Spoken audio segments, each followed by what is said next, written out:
안녕하세요. 엔잡러입니다.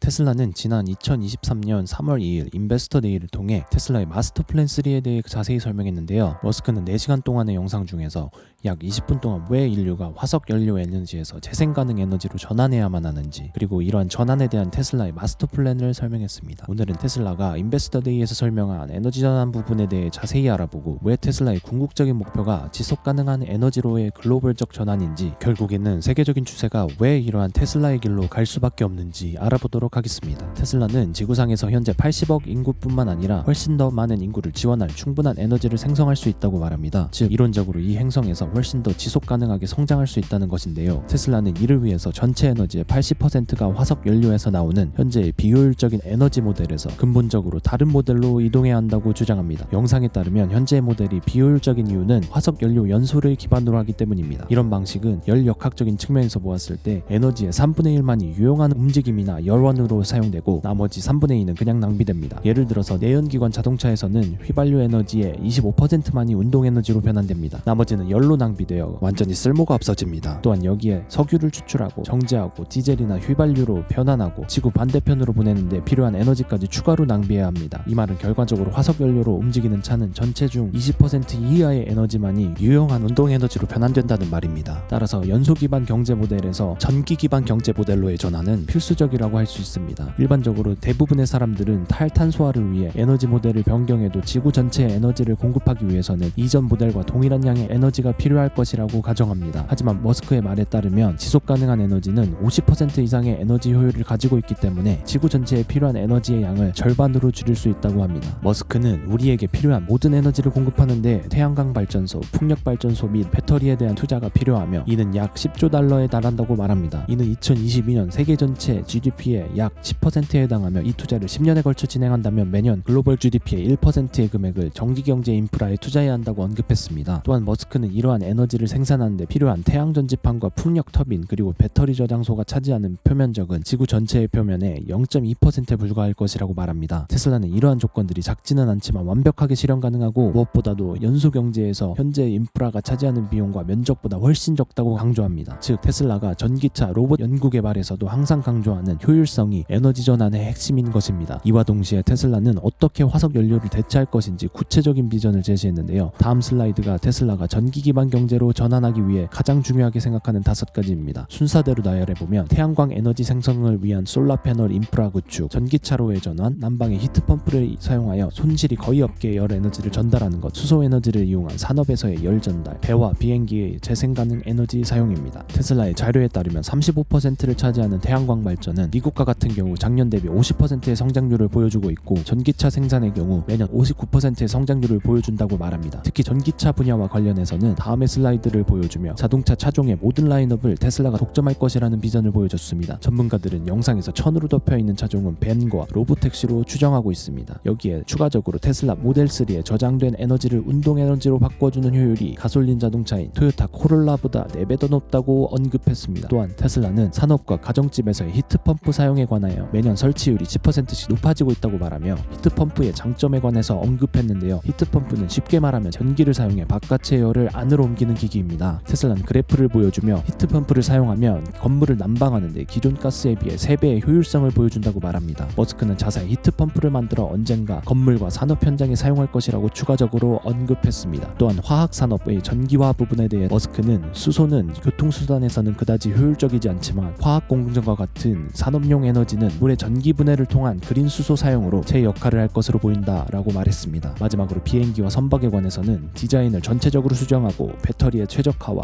효율성을 극대화한다면 미래에는 가격 경쟁력을 갖출 수 있을 것이라고 예측했습니다. 결론적으로 위에 5가지 분야를 종합해보면, 영상 초반에서 설명했던 것처럼 태양광과 풍력 발전으로 재생 가능한 에너지 30테라와트를 확보하고, 차량과 배터리 스테이션을 이용한 240테라와트시의 저장 공간을 확보하려면 20년 동안 투자한다고 가정했을 때 지속 가능 에너지 인프라에 10조 달러의 투자금이 필요한데요. 테슬라의 자료에 따르면 이 금액은 현재 투자 비율 기준으로 앞으로 20년간 화석 연료에 투자할 금액의 60% 정도에 해당합니다. 바꾸어 말하면 지속가능 에너지에 대한 투자가 더욱 효율적이라는 말입니다. 게다가 이 모든 시설은 지구 전체 표면적의 0.2% 미만의 공간만 차지한다는 장점도 있습니다. 이와 더불어 테슬라는 현재 매년 지구로부터 68기가톤의 광물을 채굴하고 있지만 지속가능 에너지 기반 경제로의 전환이 현재보다 더 적은 양의 광물 채굴을 요할 것이라고 언급합니다. 테슬라의 그래프에 따르면 지속가능 에너지로의 전환을 위해 2050년까지 요구되는 누적 니켈과 리튬은 전체 매장량의 30% 이내로 해결이 가능하고, 심지어 리튬과 니켈은 일반적으로 시간이 지날수록 매장량이 점점 더 줄 것으로 예상했지만 실제로 새로운 매장지대 확보와 기술 발전으로 총 매장량이 점점 증가하고 있다고 말합니다. 게다가 테슬라는 배터리셀의 재활용 기술 발전으로 앞으로 요구되는 광물의 총량은 점점 줄 것이라고 예상하고 있습니다. 테슬라는 에너지 관련 설명 마지막 부분에 다음과 같은 그래프를 제시하며 테슬라의 태양 및 풍력 발전으로 확보한 지속가능 에너지 저장 장치의 배치가 아직 자사의 궁극적인 목표에 한참 미치지 못한 상황임을 강조함과 동시에 테슬라가 에너지 사업 확장에 집중할 것이라는 장기적인 비전을 제시했습니다. 총평을 하자면 이번 테슬라 인베스터 데이는 구체적인 새로운 상품이 등장하지 않았다는 점과 이미 알려져 있던 사실을 바탕으로 프레젠테이션이 진행되었다는 점이 테슬라 주주들에게 실망감을 안겨주면서 주가 하락으로 이어지기는 했지만, 지금까지 머스크가 테슬라는 에너지 기업이라고 말했던 근본적인 이유와 앞으로의 장기적인 비전을 구체적인 수치와 함께 보여줬다는 점이 상당히 의미 있었던 발표라고 생각됩니다. 오늘은 테슬라 인베스터 데이를 통해 세계적인 추세가 왜 연소 기반 경제에서 전기 기반 경제로 바뀔 수밖에 없는지 알아본과 동시에 테슬라가 지속가능 에너지 사업에 어떤 비전을 가지고 있는지 자세히 알아보았습니다. 앞으로도 챙겨두면 유익한 최신 IT 이슈로 찾아뵙겠습니다. 영상이 좋았다면 구독 부탁드리겠습니다. 감사합니다.